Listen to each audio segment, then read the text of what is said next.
Oh, Blackmagic.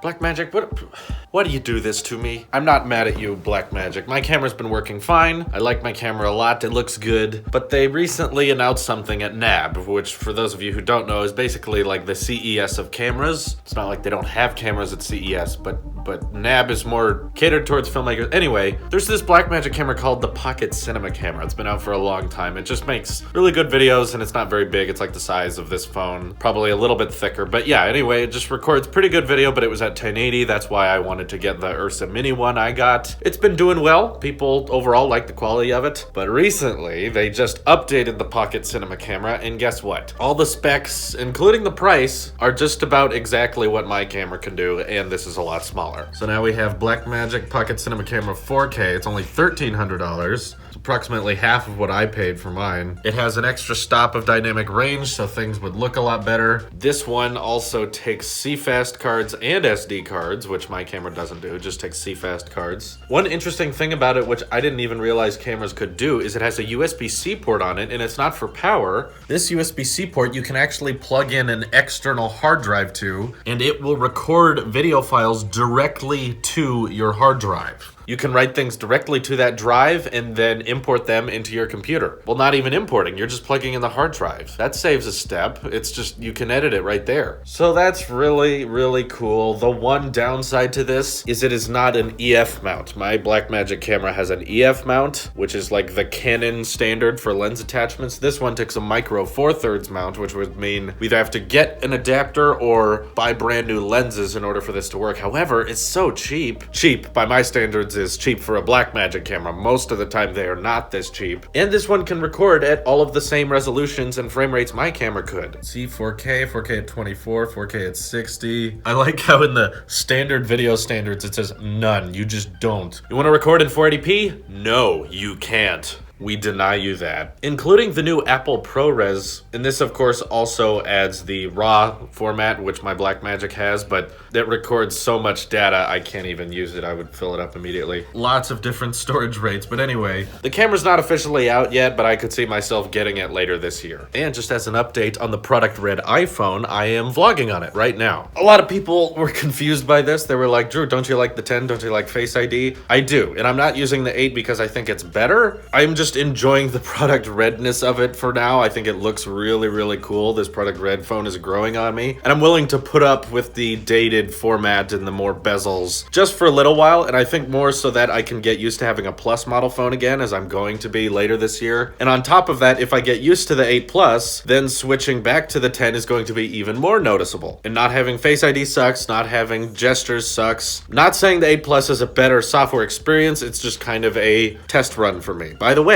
we did sell the Space Gray 8 Plus, which means we get to keep the product red iPhone. We sold it to someone in the area for a good price, and they paid exactly what we were asking, so now I can feel better about keeping the 8